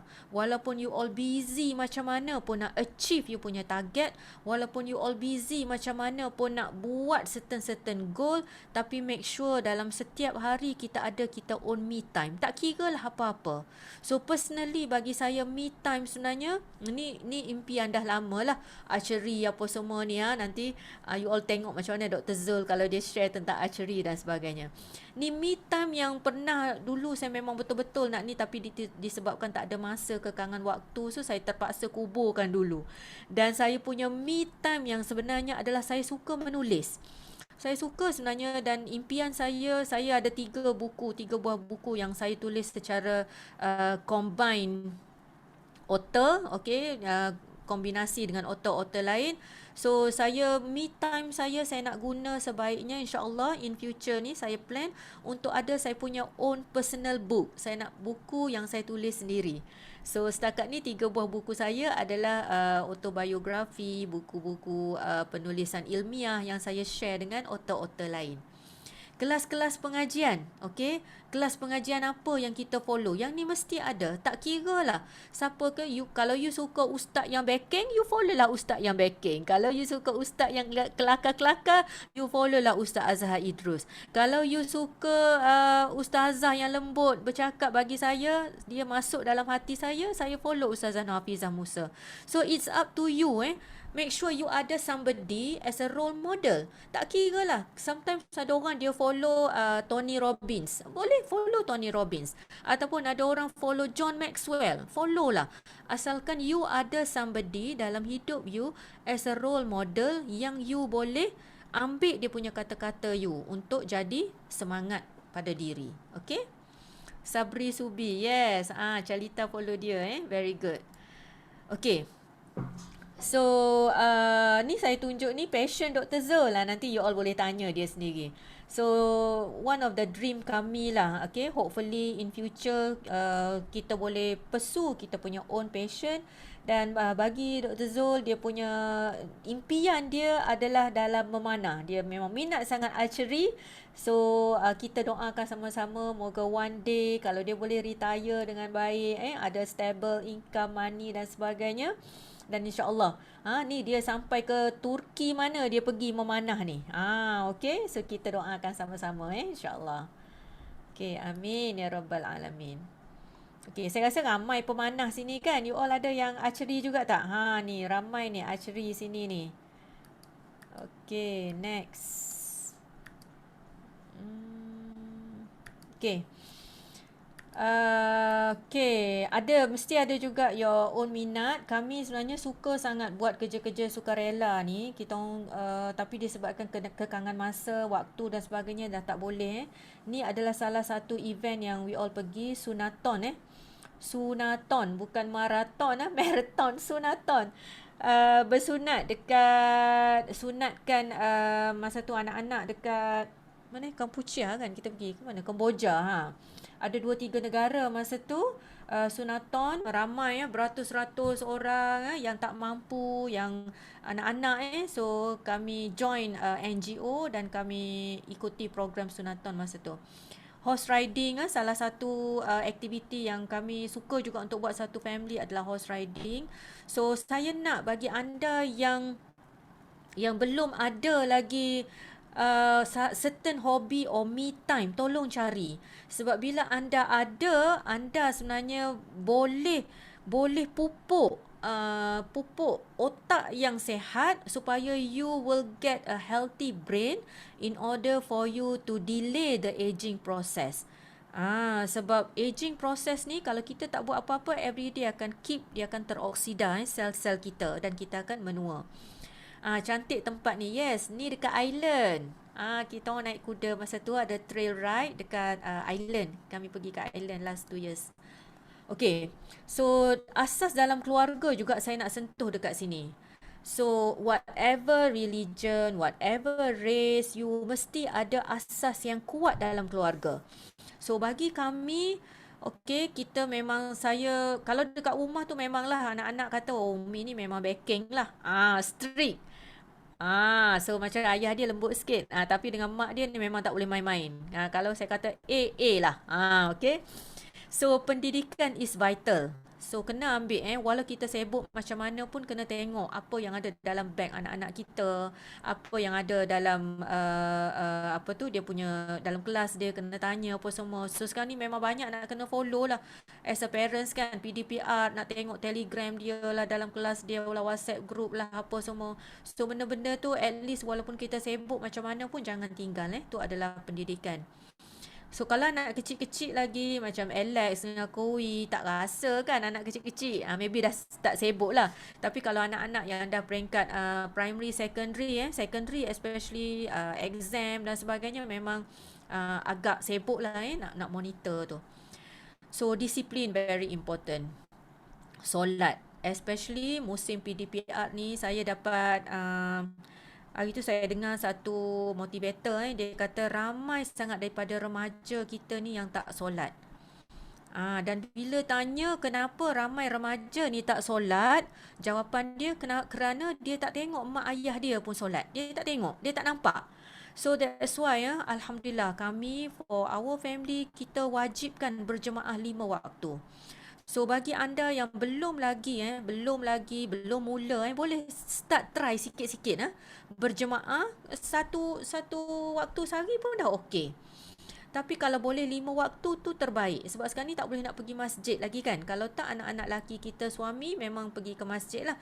Tapi bila tak boleh lagi nak pergi ke masjid, so at least dalam rumah solat berjemaah ni yang terbaik. Buat penggiliran tugas imam, tugas bilal, sebab benda ni dia akan bagi kita punya keberkatan dia. Buatlah bisnes macam mana pun, tapi kalau keberkatan tak ada, dia tak jadi. Targetlah macam mana pun, tapi kalau tak ada keberkatan dalam rumah tangga, dalam hidup kita, dia payah nak move, dia payah nak naik. So betul, memang kena buat apa-apa pun. You at least you duduk sekali dengan anak-anak. Okay, kalau yang other religion, duduk dengan anak-anak, duduk for some time, and then apa yang you buat, muhasabah, reflection and everything dengan anak-anak. And then family time, selepas solat apa yang kita buat, penghayatan kitab ke, ada tadarus ke, buat something supaya, sebab setiap hari kita dah sibuk, masing-masing dah ada kerja masing-masing, mak ayah ni dah keluar sana sini lah, kelas lah apa semua. So tiap-tiap kali lepas solat itulah, especially kalau kami after maghrib, so setiap kali lepas maghrib duduk, at least ambil baca buku, kitab, apa-apa pun, biar ada masa dengan anak-anak. Okay, dan kelembutan, kasih sayang, so ni semua dah tahu dah benda ni. Saya rasa tak perlulah nak hurai dengan detail. So saya just ingatkan, dan saya tunjuk ni bukannya apa, tak ada niat apa-apa, just sebagai peringatan untuk diri kita juga. Yes, diterap melalui salah satunya dengan kasih sayang. Pets, saya pernah dengar ada seorang motivator, dia kata bila dekat rumah tu ada kucing, dia mengajar anak-anak tu jadi lemah lembut. Bukan lemah lembut pondan. Mengajar anak-anak tu sifat caring, sifat lemah lembut dan sifat penyayang. Okay? Tu one of the benefits. Psychological, emotional benefits untuk anak-anak. Okay, asas dalam keluarga juga jadual. Contohnya, buat jadual masing-masing untuk tazkirah, untuk gilik imam ke, untuk bersihkan tai kucing dan sebagainya. Saya dah letak syarat dekat anak-anak. Siapa yang nak kucing, okey, tolong buat jadual untuk jaga masing-masing. So dia buatlah jadual dia. So Amjad buat jadual dia, siapa yang spray kutu lah, multivitamin lah, bersihkan mata lah, buang tahi lah, bagi makan. Bibi tak sentuh benda-benda ni. Bibi kerja rumah saja. Tapi untuk purely bahagian kucing, masing-masing ada tugas masing-masing untuk jaga. So ni adalah tanggungjawab. And then they did their own timetable, they did their own jadual penggiliran dan sebagainya. And then kita yang kuat kuasa. So saya tak adalah everyday saya tanya, sebab saya tahu alhamdulillah anak-anak semua dah boleh. Monitor dia adalah anak yang lebih besar. So dalam family Iqbal monitor, dan dia akan monitor adik-adik dia. Okay, pagi ni you buat kerja ke tak? So kalau katakan tak sempat pun dia akan duduk slow talk bercakap. So that's why dalam family at least ada seorang anak yang boleh take charge as a parents. Okay, sebab anak dia belajar sama-sama rakan sebaya dia dengan anak-anak tu, dia lain dia punya penyampaian dia. Mungkin mak ayah ni lebih otoritatif, lebih bersikap lieutenant contohnya. Tapi kalau sama-sama dengan adik-beradik ni, dia akan lebih menerima. Okay, yes, empowerment system. So itulah ni apa yang kami cuba amal lah sikit-sikit. So kalau apa yang you all rasa ada manfaat, boleh ambil sebagai pengajaran lah. So if you think you have got something that can help people, then you have to tell the courage. You have to have the courage to tell them it exists. Kita tahu benda ni bagus, so kenalah bagi tahu orang. You apa sebenarnya benda ni, kena cari jalan kita kena sampaikan apa yang baik. Okay.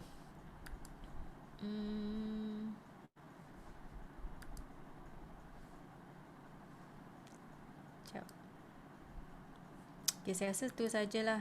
Thank you saya just letak few photos lah Saya banyak-banyak nak ucapkan terima kasih pada team lah actually.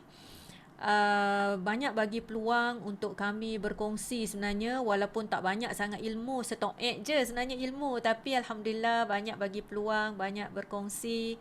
Dan saya rasa saya pun nak belajar lebih lagi daripada you all setoek je, betul. Keep learning, keep giving, keep going and keep achieving. Dia tak boleh keep learning saja. Dia kena cukup 4 package ni, barulah kita betul-betul hidup. Kalau tak, kita akan jadi mayat ingat tu, kena 4 benda ni ada. Okay. And last doa lah saya rasa kau ada soalan Ada soalan tak? Tak ada Okay, tak apa. Okay, saya rasa saya just nak letak satu gambar ni last lah. Saya kelakar pula ni adalah gambar yang Sean Sifu Sean bagi masa yang CBM dulu. First timer CBM sebenarnya, tapi sebab dah tulis second times so doakanlah moga-moga kami dapat sekali lagi lah insya-Allah Dan kami actually mohon doa daripada semua untuk hopefully boleh dapat CBM level 2 insya-Allah. Okay, usaha walaupun rasa jauh tapi tak apa, letak dulu as a doa dan insya-Allah kita sama-sama aminkan. Saya rasa tu saja. Saya just nak jemput Dr. Zul untuk conclude everything. Kalau ada soalan ke apa, maybe you all boleh tanya Dr. Zul he's the best. So saya rasa kalau dalam family ni sebenarnya, kalau dalam husband and wife buat business partner ni, sebenarnya dia kena ada seorang yang short term, seorang long term. So bagi saya Dr. Zul ni dia long term. Dia nampak dia punya mata eagle tu nampak jauh atas bukit. So tapi saya akan tengok dekat saya akan kutip buat benda-benda yang dekat-dekat ni. Tapi dia akan nampak lagi jauh.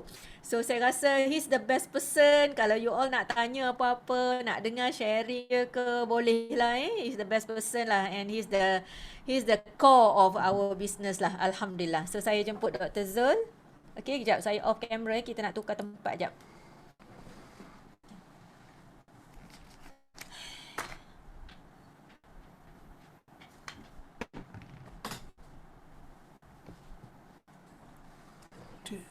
So mari kita bagi tekan 99 sebagai satu tepukan kepada Dr. Adiba dan sebagai 933 kepada kita punya Dr. Zul. Sebab I pernah dengar Dr. Zul sharing okay, I beritahu I memang selalu tunggu Dr. Zul untuk bagi sharing sebab dia punya motivation I can tell. Sebab orang yang memanah Okay, maksudnya dia mesti ada fikir sesuatu.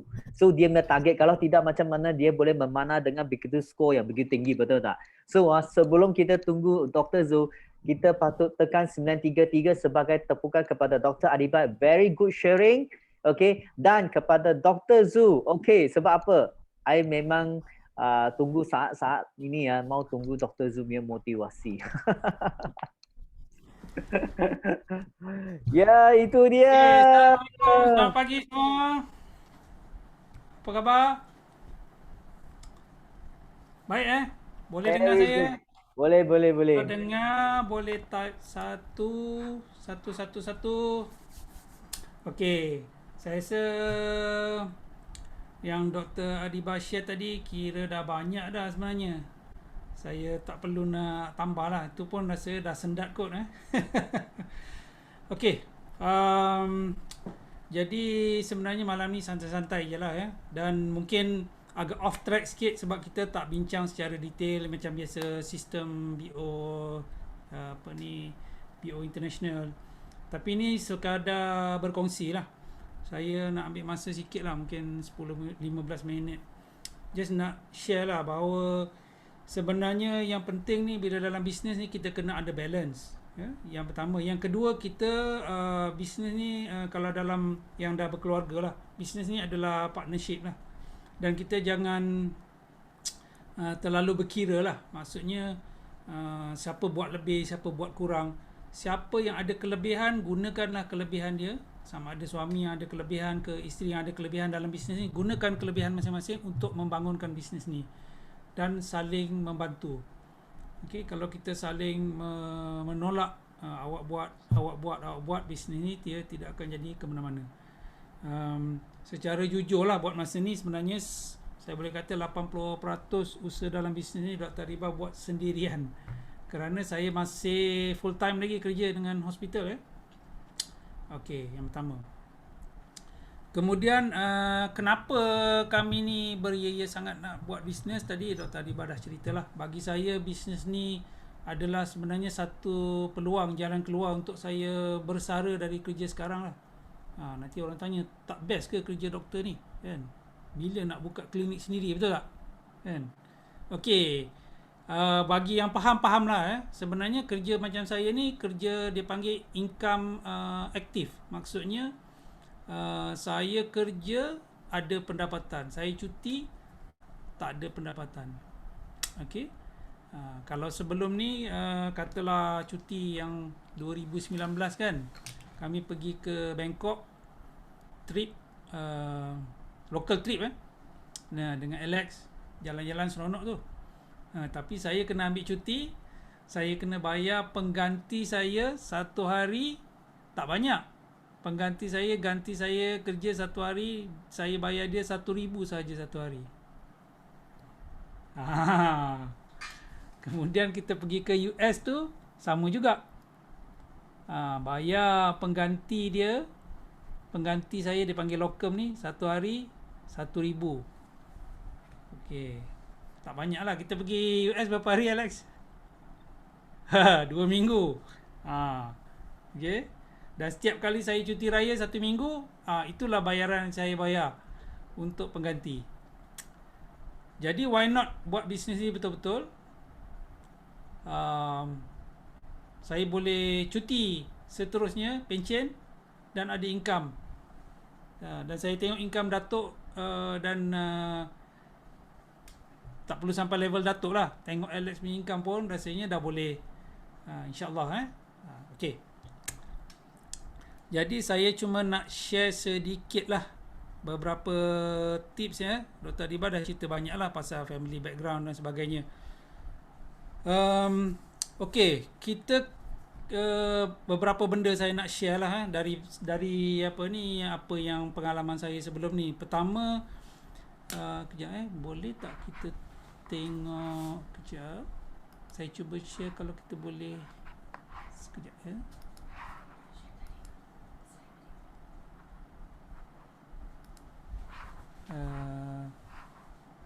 okey. Okey. Tengok saya boleh tak?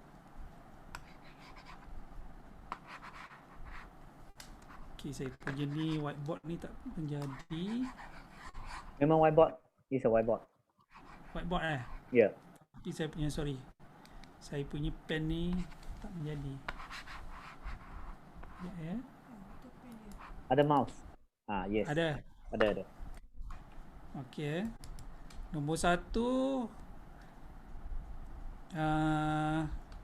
kita kena, okey, ini rasanya dah tahu dah, tapi just nak tunjuklah follow sistem 100%.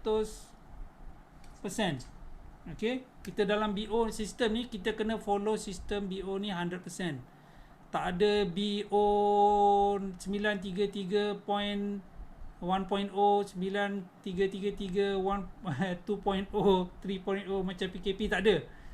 Ada hanya satu saja BO 9333.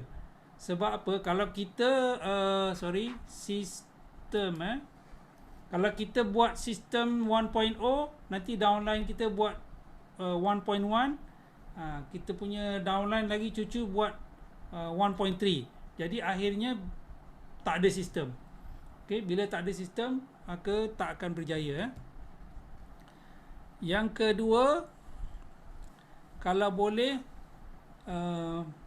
dan kena 100% lah, kena belajar. Jadi macam mana nak tahu tu. Yang kedua, kita kena jadi independent business owner.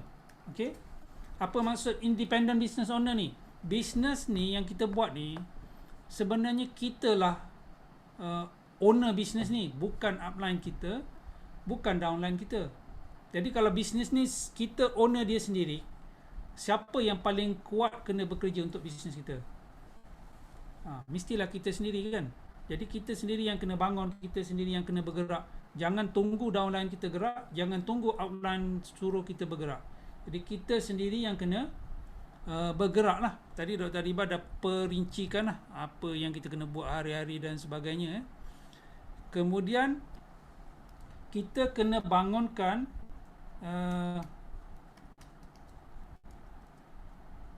skill dalam bisnes. Okay? Skill ni ada banyak lah. Skill marketing, dan yang paling penting sekali dia panggil human skill, human touch. Macam mana kita berhubung dengan orang lah. Dan ini kelemahan saya sendirilah sebenarnya. Walaupun dah lama deal dengan pesakit tapi saya masih belajar lagi macam mana untuk berkomunikasi cara yang efektif dengan pesakit-pesakit saya. Begitu juga kita dalam bisnes ni, walaupun hari-hari kita jumpa klien, kita jumpa downline, tetapi kalau kita tengok perbezaan antara kita dengan orang yang ada bisnes besar, kita tengok macam mana Datuk Desmond macam mana dia berkomunikasi dengan downline, dengan group. Sebab itulah bisnes dia besar. Dan mungkin cara kita berkomunikasi belum efektif lagi, menyebabkan bisnes kita belum besar macam bisnes Datuk Desmond, macam Juraida, macam GLT semualah. Okey, dan bila kita dah buat keputusan, dipanggil make decision and execute. Okey, bila kita buat keputusan, kita kena laksanakan keputusan kita, jangan bertangguh. Okey, macam contoh, kita azam untuk buat Forever to Drive bila, katalah tahun ni bulan 10 kita nak achieve Forever to Drive level 1. Jadi daripada sekarang apa kita punya langkah, dan terus buat, hari-hari terus buat, jangan undur ke belakang, dan terus buat dan terus berbincang. Kalau tak capai, cari kita punya upline, bincang kenapa kita tak capai, dan jangan tunggu sebulan, 2 minggu kita buat. Kalau kita betul-betul fokus setiap minggu ke setiap 2 minggu bincang dengan upline, kita punya aim nak dapat A, tapi sekarang ni kita buat ni capai ke tidak. Jadi sentiasa bincang dengan upline. Kita buat bisnes ni bisnes kita sendiri, tetapi kita tidak buat bisnes ni bersendirian. Kena ingat tu Okey. Kemudian kita kena belajar untuk ini dah sebutlah tadi kot kita punya leaders. Hari ni banyak kita tengok leaders kita berjaya sampaikan talk. Jadi Dr. Adiba dah sebut tadi rakam talk leaders kita. Ada masa lapang dengar lah. Letakkan satu masa dalam sehari tu bila yang kita nak dengar leaders kita punya talk. Sebelum tidur ke, bangun tidur ke. Okay, talk-talk yang lepas lah. Sekarang ni semua Datuk Desmond dah ada dia punya YouTube channel, dia punya Facebook, kita cuba dengar. Kemudian kita kena penting ni juga, rasa ni dah sebut ni, program talk. Sekarang ni banyak Zoom meeting, Zoom talk. Kalau boleh kita promote downline kita semua untuk join lah. Sebab banyak sebenarnya perkongsian yang menarik. Petang tadi walaupun nampak macam santai kan, tapi sebenarnya yang santai itulah yang banyak menyentuh perasaan. Petang tadi pun kalau dengar memang sangat-sangat menyentuh perasaan. Rugi siapa yang tak hadir petang tadi punya sesi. Betul tak Alex? Kan? Betul. Sangat-sangat menyentuh perasaan. Kalau dengar memang boleh terbakar lah. Kalau letak barbecue steak tu memang masak lah kat Tadai ni.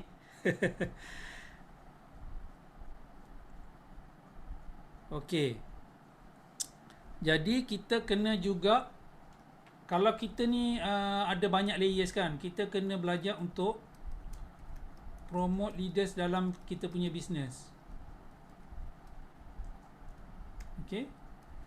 Kita kena kenal leader-leader dalam bisnes kita ni, apa pencapaian dia, apa cerita di belakang dia, apa kisah-kisah dia, supaya leaders-leaders ni kita boleh jadikan contoh. Mungkin orang yang dalam grup kita ni dia tak boleh relate dengan kita, sebab terutamanya kita yang barulah, macam kami pun baru tak berapa berjaya. Jadi kami selalu gunakan kisah-kisah Datuk, kisah GLT kita sebagai inspirasi untuk diorang dengar. Mana diorang nak dengar kisah-kisah ni, diorang kena join lah program-program yang dibuat ni. Jadi kalau diorang tak join, jadi dia tak akan percaya. Kita boleh cerita, tapi bila dia dengar sendiri daripada orang tu, dia akan lebih yakin lah. Okey, dan kita juga kena belajar untuk dia panggil apa, motivate ourselves. Okay, macam mana nak motivate ourselves ni? Kita kena cubalah dapatkan bahan-bahan yang kita boleh baca. Contohnya macam ni kan. Ni buku ni boleh cari, boleh baca. Dia ada juga dalam bahasa Indonesia lah. Awaken the Giant Within ni. Kalau kita tengok dia punya chapter 1 ni, apa tajuk dia? Sangat menarik. Memang sesuai dengan bacaan kita. Tajuk topik number 1, dia kata apa? Boleh nampak? Dream of Destiny. Okay. Memang buku ni tebal, tapi saya boleh jamin siapa yang baca buku ni insya-Allah berbaloi. Berbaloi Apa dia punya cakap dia tu kat depan tu? Dan Tony Robbins ni menjadi speaker yang terkenal di seluruh dunia lah. Awaken the Giant Within. Kalau boleh lah kita dapatkan buku ni, kita boleh baca. Okey, sikit saja lagi. Dan kita saya rasa itu saja daripada saya. Cuma saya nak tambah sikit lah. Tadi Dr. Adiba sebut pasal amalan kita macam Muslim ni. Kita selalu dengar kena banyakkan bersedekah. Jangan tunggu kita nak jadi CBM baru kita nak bersedekah. Kita dah start daripada sekarang. Sedekah ni membersihkan kita punya pendapatan dan juga menambah rezeki. Saya nak cerita kisah ini untuk semualah ada seorang ustaz di pejabat agama, dia pernah cerita satu ketika datang non-Muslim di pusat zakat ni. Dia kata dia nak bagi zakat dekat jabatan agama ni, tapi dia kata zakat ni untuk Muslim je.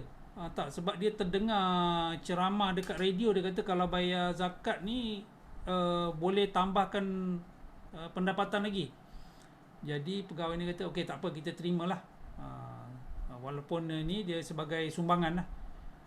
Jadi bila terima, tahun depan businessman ni datang bagi lebih lagi. Dia kata, macam mana ni? Dia kata sebab tahun lepas saya bayar bagi ni, dia kata zakat lah. tahun ni saya punya income lagi tambah. Jadi dia bagi lebih lagi. Jadi kalau kita Muslim tak payah tak bagi sumbangan zakat ni, rugilah. Jadi kalau boleh hujung tahun bisnes kita ni kita bagilah zakat ni sebenarnya 2.5% saja. Okey. Kemudian kita kena ingat kita kena dalam bisnes ni kita kena masa kita sebenarnya sama saja. Datuk Desmond JLT, Juraida JLT, siapa lagi? Yusnida JLT, Rosida JLT. Semua dia punya masa dia satu hari 26 jam ke 28 jam? Siapa tahu? Dia punya sehari ada berapa jam? 28 jam ke 48 jam? Sama tak dengan kita? Tak sama? Sama kan? So masa dia 24 jam juga. Jadi apa beza masa dia dengan masa kita kan? Kenapa dia gunakan 24 jam sehari boleh jadi JLT? Kita 24 jam sehari belum JLT lagi kan? Jadi kita cuba gunakan masa kita kepada tempat yang berguna lah. Dalam business networking ni dia punya nasihat yang saya pernah dengar, dia kata spend 80% time with 20% people. Bukan kita nak abaikan orang, tapi macam tu lah, bila kita selalu berbincang dengan upline kita pada masa kita ni, siapa yang kita nak luangkan masa. Okay? Kita luangkan masa dengan orang yang produktif. Jadi siapa yang ada dengar malam ni, kalau kita rasa upline kita tak spend masa dengan kita, kita kena tanya diri kita, kenapa upline tak nak spend masa dengan kita? Adakah kerana kita tidak produktif? Okay? Dan kalau kita nak upline spend masa dengan kita, kita kena jadi produktif lah. Macam tu Betul tak Alex? Betul sebab tu dulu Alex pun dengan kami terpaksa buat banyak benda untuk tarik perhatian dia, barulah dia bantu kan. Kalau tak ada dia nak bantu pun dia bantu juga, tapi bila kita lagi produktif, lagi bantuan datang. Macam tu. Okey. Sama juga sebab apa? Kalau kita gunakan masa kita dengan berkesan, maka tu kita dapat hasil lah. Okey. Lagi 5 minit kot saya rasa last sekali ialah kita carilah satu cara yang mana kita boleh buat self-talk, positive talk, self-affirmation. Okey, saya tulis sini self-talk ataupun positive affirmation. Okey, ini teknik yang saya pernah belajar lah, self-talk, positive affirmation ni. Contoh katalah kita nak capai manager, kita lepas bincang kita punya target nak capai manager pada bulan Oktober tahun ni. Okey. Kita cari waktu yang sesuai, berdiri depan cermin, kita dah tulis lah kan kita punya dream tu dekat kita punya bilik tu. Lepas tu depan cermin kita tulis manager by Oktober 2021. Pagi kita akan cakap saya akan capai manager Oktober 2021 kerana apa? Dan kita tulislah, kita sebutlah ciri-ciri yang telah kita capai pada diri kita yang menyebabkan kita layak jadi manager. Nampak tak? Maksudnya kita kena jadikan kita ni bercirikan seorang manager sebelum kita mencapai manager. Kita kena jadikan diri kita ni bercirikan seorang CBM sebelum kita nak boleh capai CBM. Dan kita kena jadikan diri kita sebagai berciri untuk seorang GLT sebelum kita dapat capai GLT. Jadi ciri-ciri tu kena datang dulu. Kemudian barulah kita capai. Dan bila kita capai, kita akan dapat kekal sebagai posisi tu kerana ciri yang kita ada. Dan kalau ciri tu belum cukup, kita kena carilah perbaikan diri, skill untuk product skill, marketing skill dan sebagainya lah. Itu kita kena belajar dengan upline yang ada di sekitar kita lah. Kita semua ni ada untung ada upline dalam tim kita yang sangat-sangat experience lah. Saya pun banyak berterima kasih dengan Election sebab banyak bantu grup kami, banyak bantu kami belajar lah. Kami ni yang baru setahun jagung pun mentah lagi kan. Okey, saya rasa itu je lah saya punya perkongsian pada malam ni untuk kita semua. Dah catat dah ni, tapi kita ada record kan Alex so saya boleh tutup yang ni. Saja nak gunakan whiteboard ni tadi, ingatkan nak menulis, rupanya tak berjaya. Okey, saya rasa tu je daripada saya malam ni. Harap bermanfaat lah untuk semua. So saya serah balik kepada kita punya chairperson malam ni lah untuk sambung. Linda. Okay, terima kasih doktor. Okay, Dr. Zul ni, Dr. Zul seorang yang bila dia cakap, dia sekali dia cakap dia akan wow macam tu. Ini Dr. Zul. Okay, alright, saya ingin mengucapkan terima kasih kepada Dr. Adiba dan Dr. Zul untuk ilmu yang paling berharga untuk kita semua. Ingat, keep learning, keep giving, keep going, keep achieving. Okay, saya nak berkongsi sikit 5 minit saya nak berkongsi sikit sebab saya memang kagum dengan pasangan Dr. Zul dan Dr. Adiba. Sebab hujung tahun lepas memang saya down sebab saya bulan 9 saya naik jadi supervisor, tapi hingga kini saya masih lagi supervisor. Secara jujurnya saya tak ada network, maknanya saya hanya ada bawah saya semua consumer sahaja. Dan hingga ke hari ini, doktor selalu motivate. Diorang akan kata tak apa, keep going.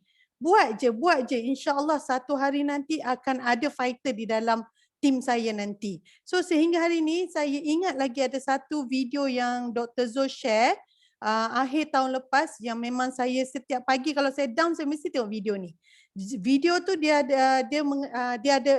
ada words yang dia kata, and the truth is you have the time, you have the skills, you have the knowledge and the support and the willpower and the discipline to get it done. Maknanya benda ni semua adalah pada diri kita sendiri. Antara kita nak atau tak nak. Itu saja. Kalau saya rasa saya tak nak, saya nak give up, saya boleh give up. Saya dah boleh give up dah walaupun saya tak ada fighter.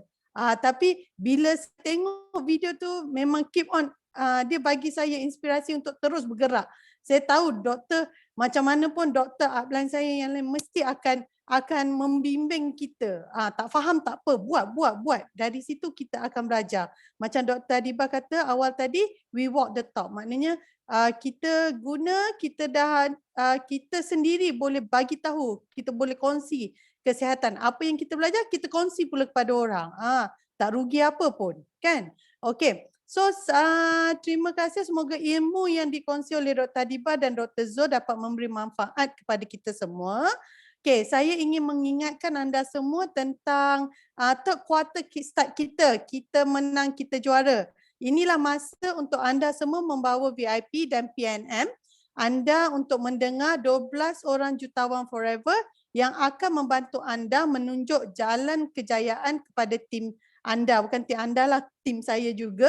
Okey, pastikan seluruh tim join dan tumpu sepenuh perhatian pada setiap tajuk yang bakal dibentangkan oleh 12 speaker hebat hasil didikan mastermind sifu kita iaitu JLT Datuk Desmond Kong. Okey, terima kasih pada sifu-sifu dan simu-simu.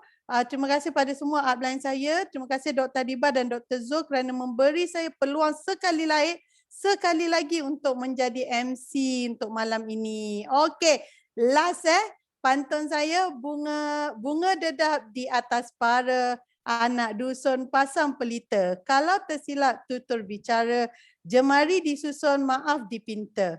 Di atas dahan burung tempua, melihat rusa tepi pergi. Salam perpisahan untuk semua, di lain masa bersua lagi. Tapi kita nak minta ya, ambil gambar. Ambil gambar dengan produk. Sifu dah cakap dah, si pilot dah kata ambil gambar. Oh, power. Itu saya terpaksa recycle sikit pantun yang dah didengar. Okey. Si Violet nak ambil gambar? Ya, saya akan ambil gambar. Okey, semua buka gambar ya, semua video. Ya, dua speaker nampak tak? Actually this is a family business. Come on. Okey, 1 2 3. Okey, next page ya. Kejap ya. Ada lagi 1 2 3. Ada lagi. Ya. Bagi saya kita patut bersyukur sebab kita ada sharing speaker yang amat bagus besar. Dr. Adiba mana? Okey. Ya, 1 2. Dr. Zul senyum sikit. Tak senyum. Okey, 1 2 3. Okey, very good. Ya, semua ambil gambar. Okay, thank you kepada anda semua dan terima kasih kepada MC kita yang hebat dan dua sharing speaker kita yang amat very special sebab malam ni I mendengar sesuatu yang memang luar biasa. So thank you for both doctor. So kita doakan semua orang dekat sini pasti CBM, pasti GLT, pasti jadi jutawan di sini. Yeay, doakan anda semua. Amin. Thank you. See you at the top. Thank you. Bye-bye.